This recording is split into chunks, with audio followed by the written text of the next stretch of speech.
एक शब्द है सरेंडर, आत्मसमर्पण।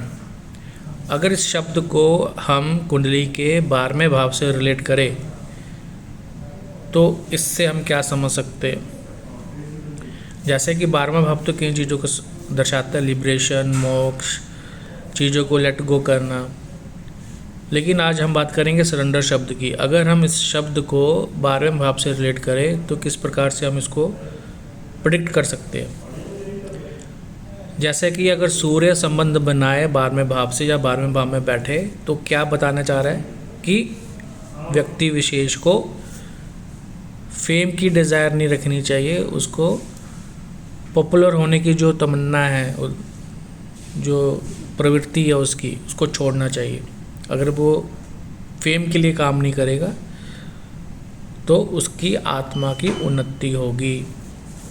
यहाँ पर उसने सूर्य ने क्या सरेंडर किया है, डिज़ायर फॉर फेम।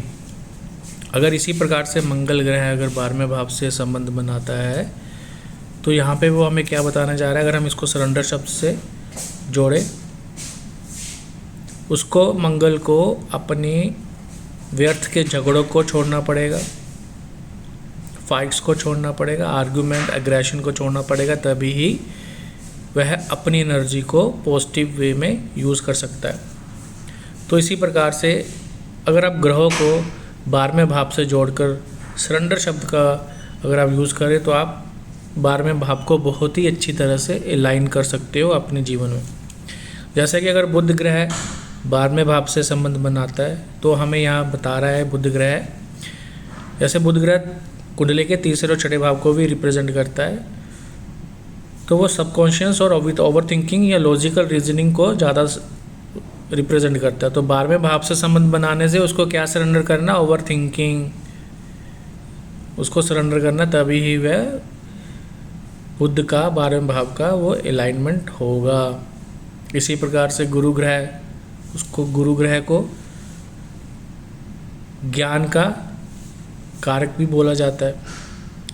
तो आपको स्ट्रिक्ट रूल नहीं बनाने हैं, आपको चीज़ों को सिंपल बनाना है ज्ञान के लिए, ज्ञान की प्राप्ति के लिए।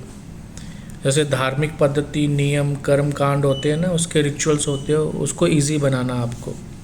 तो इस प्रकार से आप सरेंडर शब्द का यूज़ कर 12वें भाव को अलाइन कर सकते हो, जिस जैसा भी प्लैनेट आपके 12वें भाव में बैठा हो। शनि जैसा प्लैनेट बैठा हो तो आपको पेशेंस रखना है, धैर्य रखना है। चंद्रमा का 12वें भाव से रिलेशन बनता है तो आपको डरना नहीं है। आपको जो आपका मन है उसको आपने भक्ति, प्रेयर, मेडिटेशन में लगाना है। तो इस प्रकार से आप 12वें भाव अपनी कुंडली के बाद